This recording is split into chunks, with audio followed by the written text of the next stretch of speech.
on the last, all for one. Oh, the schedule's been pretty tough lately. We've had a lot of games and you know, the squad's been really tested. Holland makes the run, near post, little flick! 4-1! KC! But just wasn't the kind of game we thought we'd get from TFC. Mention Gilberto with the 4 goals. He and Luke Moore, with Jermaine Defoe now missing a 3rd straight game. This is a good sign. Gilberto on a breakaway. Gilberto rounds the keeper and he scores!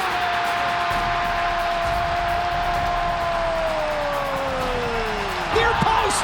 Oh my goodness, a rocket to the top of the net. And we are level at 2 apiece. And Toronto FC, to a chorus of very unhappy fans, fall 3-0.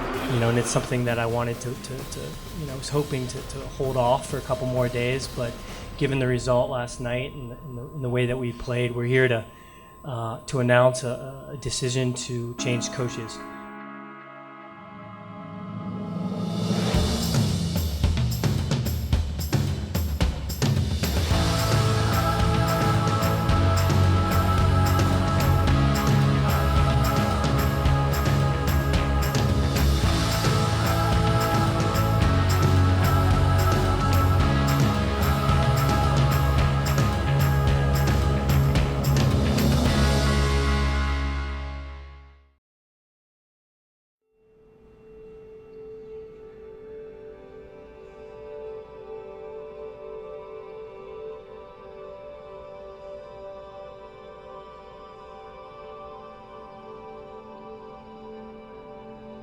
The decision to make changes at a club like Toronto FC can never be taken lightly.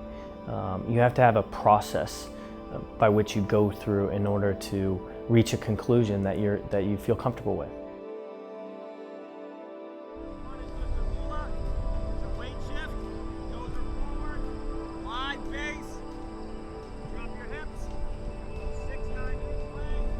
For me, making the decision was extremely difficult. It wasn't done alone. It was done in consultation with others, and it was something that you can't be afraid to make decisions like this if you want to establish a winning culture.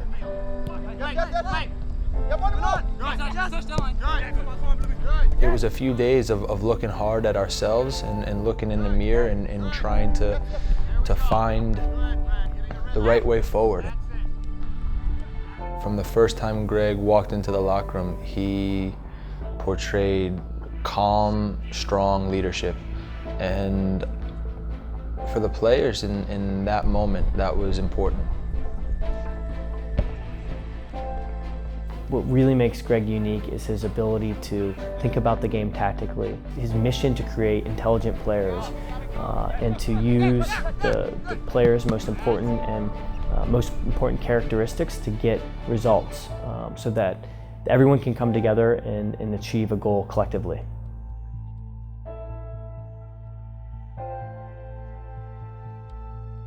Rachel Ray, you here? Bobby Flex. What up? Whoa! Hey! Welcome. Thank you, sir. Today is Daniel's birthday. Daniel Lovitz. So, him being a Philly boy, he living in Philly my past 3 years, and basically Nick Hagelin annoying me, saying he wants a nice home-cooked meal. I figured I'd make him a nice dinner for the night. Seeing my mom cook all the time probably got me into it a little bit more. Now my brother doesn't do it. He obviously saw her the same way, but me living away from home, always like having those little home feelings, and I don't think there's anything more homely than like a home-cooked meal. What are these what kind of peanuts are these? Barbecue peanuts. Wow. What is this jalapeno mint? Or Dude, try that. wow. This cheese. You guys need some of this. And when I say you guys, I mean Clay and Russ. And anyone watching All for One. Come to Chris's place. He'll treat you like a king. He eats everything, he doesn't care. At the end of the day, like, we're all people, and you know, we see everyone on the field, and it's nice to get away from it all. It's nice to just see everyone in their elements, have the boys come over and you know, me cook for them for Danny's birthday. Bon appetit. I'm cooking for the day. To Chris Konopka, the Renaissance man. Renaissance man. They broke the mold when they made you. There we go. Any girl should friggin' marry you in a heartbeat because you can do everything. Thanks, man. No worries, guys. Cheers. Happy birthday, Danny. Thank you so much, sir. You know, it's nice to unwind and have that type of day or that type of evening where you're not thinking about football, you're not thinking about really anything else, and with the same guys that you see every single day. So we got Caesar salad, penne alla vodka, chicken parm, and bruschetta here. Just grab with your fingers on this and then use the tongs. I'll grab with my fingers.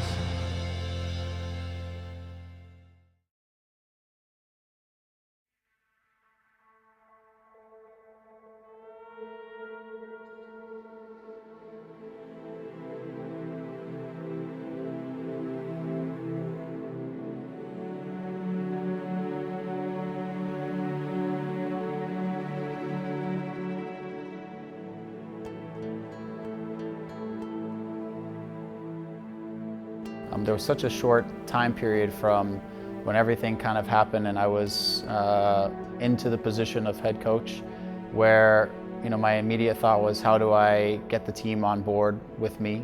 How do I get this team moving forward in the next couple of days to prepare for a match in Philadelphia, against Philadelphia? And so it was, for me, I was very reactive, and it was very much about just preparing for a match. Listen, I wanted to start this meeting not about the game.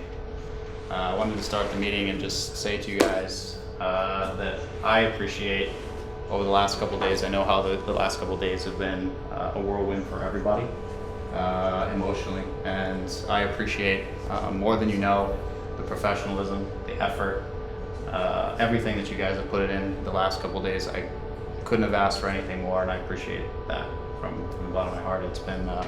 It's been a wild couple of days, and I know that you guys know that and have felt that as well. So I appreciate that of you guys. That was outstanding.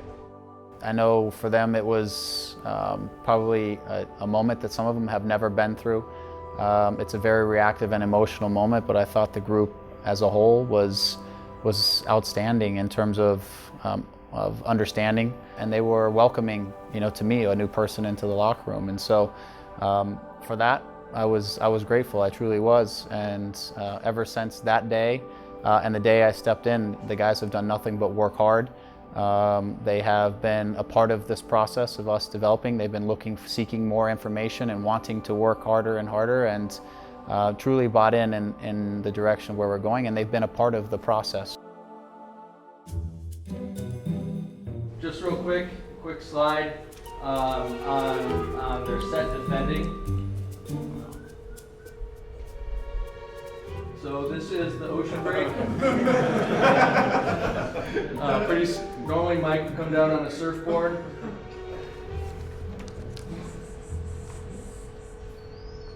Sweating a bit there, Mike. Yeah. I want to thank you for bringing that up.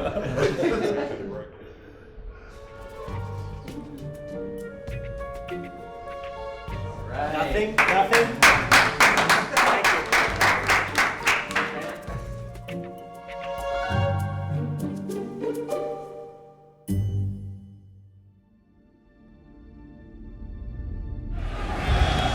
Greg Vanney in his first game in charge of Toronto FC. On the opposite bench, Jim Curtin in his 10th in charge as Philadelphia, who've lost just twice in their last 11 matches, look to keep their climb going up the Eastern Conference standing. Well, it's a big challenge tonight for Daniil Henry and Nick Hagel, the two young central defenders, just 21 years of age, both of them, dealing with the experienced, wily veteran Connor Casey. In a limited time that Greg Vanney has had to work with the team, 2 training sessions, as he worked on a game plan for today's game. He talked about Connor Casey and dealing with him and not allowing him time to hold the ball up and lay it off. Joe Bendik starting the last 18 games now in Major League Soccer since taking over that job from Julio Cesar. Philadelphia Union will get things underway here. High tempo start through this first 10 minutes of play in Chester, Pennsylvania. Maidana's left foot delivery. Toronto FC can't clear. Comes back for Casey. Oh, that's a fantastic save, low by Joe Bendik.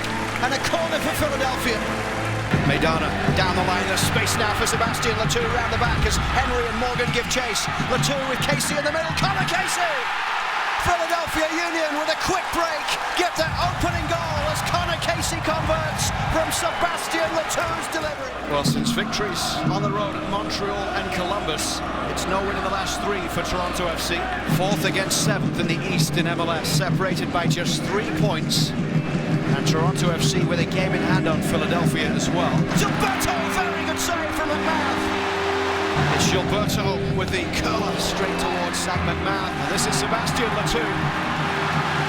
Sebastian Latour on goal. Morgan trying to get back. Ashton Morgan with the foul. It has to be red. It is a red card for Ashton Morgan. It's all over at PPL Park. Greg Vanney's first game in charge of Toronto FC, a defeat. The goal scorer, Connor Casey. Toronto FC come away with nothing, and the pressure mounts in the Eastern Conference playoff race.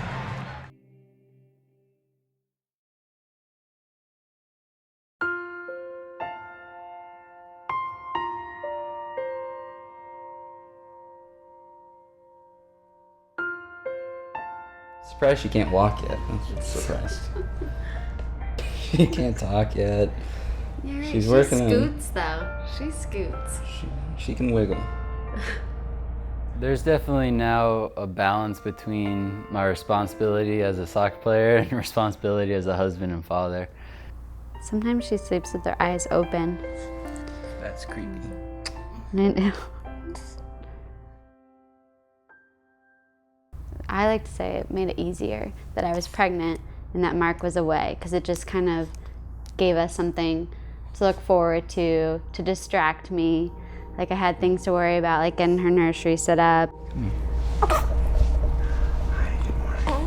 Yeah, camera up here. It's so big. It's so big. It's so big. No way this is newborn. That'll fit her when she's like 4. Like watching the games every weekend, I would go and watch with my family. I just got to show them off, and I think that was pretty awesome. During the week, it kind of gets tough. I tell her I'm going to training, but it's hard for her to imagine that. But then when I play on the weekend, she gets to watch it and see me play, and it's kind of like, oh yeah, that's why he's here, and you know, she's so supportive, and it makes it so much easier. Got one diaper, a couple wipes in here. Should be good. It's so easy to transition back into the husband-wife, living together sort of thing, and it's so much fun. It's so much easier, you know. Don't ask us what the plan is for next season, because we haven't gotten that far. Like, yeah. For real, like, we'll cross that bridge when we get there. That's more of the we'll see how it goes when we get there. A lot of FaceTime. That's kind of... We'll see. Yeah.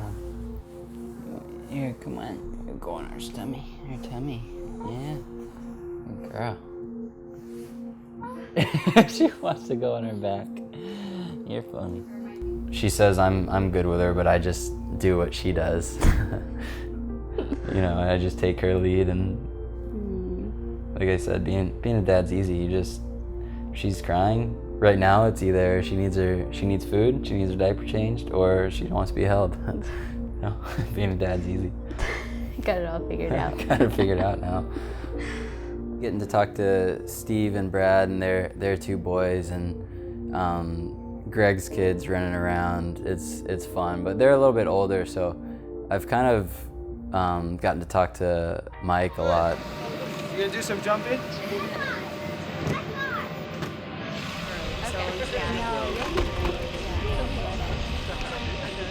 When do you do that? November. It's November 24th. This is the sort of annual family TFC barbecue. Well, it will be annual now. You look at the whole season, it's a long season, right? It starts in preseason in January, and you go through a lot of ups and downs, but we wanted to have an event for the summer ended. We could get together, get the kids together, and really just celebrate being a family at TFC. I'm tired. I was in the bouncy house for a little bit, and then I was manning the basketball station. But it's fun, you know. I get to enjoy spending time with them, hanging out, horsing around, but then I don't have to worry about all the hard stuff about parenting.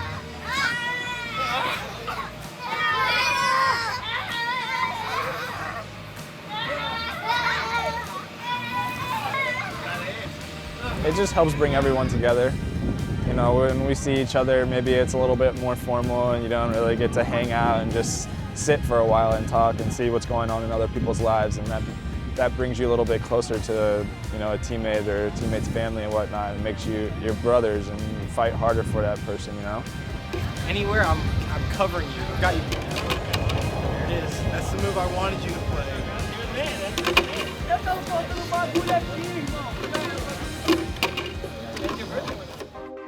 There's no better time than right now because we're going to a critical match this weekend against Chivas. And we haven't really had that focus, that intense focus, and you know, to get everyone together in a relaxed environment and keep it light. I think that helps so that when game day comes, we can really leave it all out in the field. You look around and you see all the kids here, and they got cotton candy and popcorn and blow up everything. So they really did put in a good effort for us.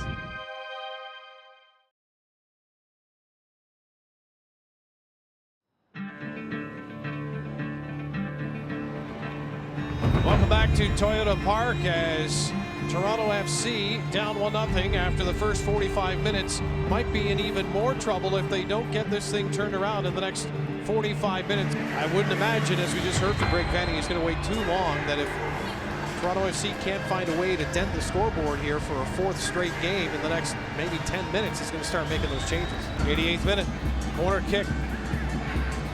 Headed towards the 6, nodded on, tipped in, and guess who? Dwayne DiRosario with his first goal of the year.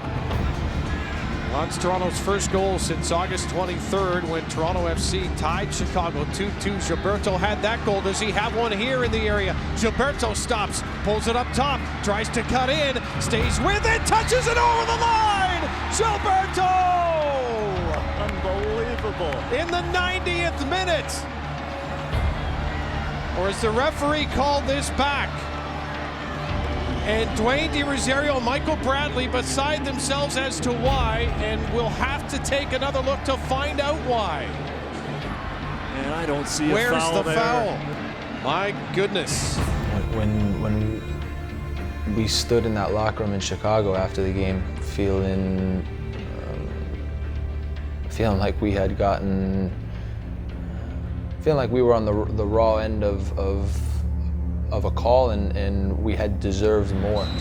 And Michael Bradley in the face of David Gantar, and I wouldn't blame him if he kept going because that is unbelievable. And Toronto FC has had so much, Paul, not go their way at different moments of the season. As frustrated as we were that we didn't get 3 points, there was still something in there that said, you know what, if we can play like this, if this is what we can be about moving forward, then we're gonna be okay. Extremely important game for the Reds. Toronto looked back at that Chicago game last week where they wound up with a 1 point, felt they should have had the full 3 points, and they called that the turning point of the season. They want to build from that, and it is so important for Toronto to get points. Greg Vanney, the head coach, looking for his first victory, 0-2-1 since taking over, but maybe his healthiest lineup since he's been named the head coach of Toronto FC. Come on, Lukey boy. Hungry.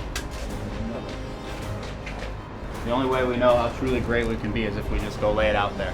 Huh? No fear, lay it out there. First tackle, first shot, first goal. We're the first day, let's go. Huh? Leave every last thing out here on this pitch. Exact sentiments. Do your best and play your game. Do what you're good at. Tackling, heading, passing, shooting, whatever that is. Bring 100% intensity to this game. We cannot get beat, I'm telling you. Come on! Come on!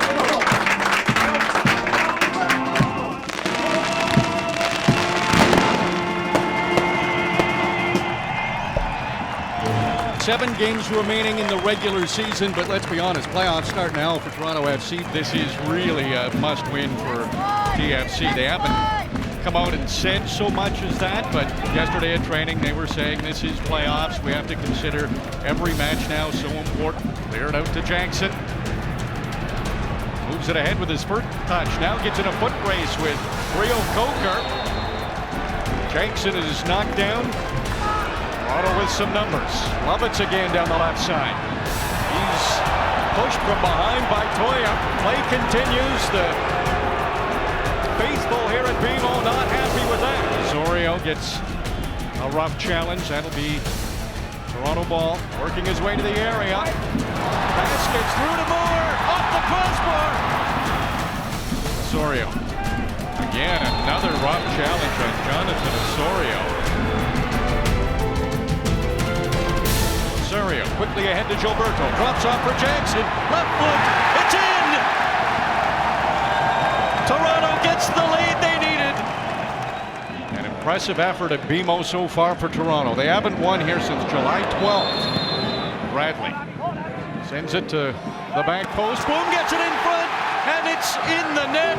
And Moore, after hitting the crossbar earlier, finds the space between the uprights. 2-0 Toronto.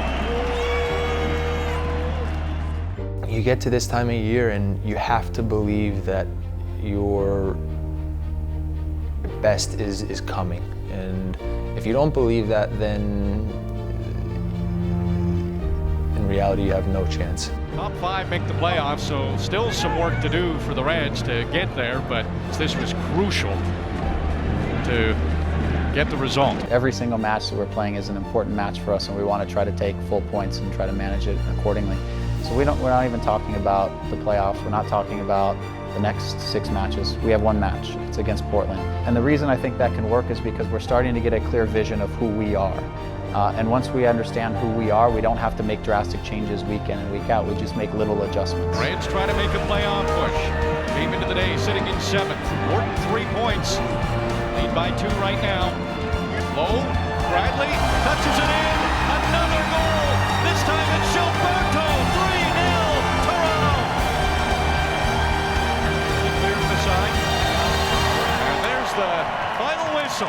Congratulations to Greg Vanney, his first win as head coach of Toronto FC, and plenty of things the head coach would like in this match. Overall dominant performance from Toronto as they look forward now to these final 6 games, a crucial 6 games to try to get them into the playoffs for the first time ever. This will just carry over. There's a reason to believe now for Toronto and their playoff push. Congratulations, you put a lot of work in and you deserve it. So remember this feeling, enjoy it. Let's go looking for it every single weekend, okay, as we push towards these next 2 games. Tomorrow you take care of yourself, and then you have the next day off, okay? So Monday, nice and easy regen, Tuesday off. It's what's best for your body, right? What's best for your body. There's been a coaching change. There's been changes within the mother organization. But through all of it, you have a team with leaders on it. Toronto FC knew getting 3 points against Chivas USA on Sunday was important. They had to do it. They called it the turning point of their season, and they did everything they had to do. Toronto stays in the playoff picture in the Eastern Conference. You have a team with players that are willing to follow and play their role. And again, it's because everyone has a shared vision, and that's to do something special.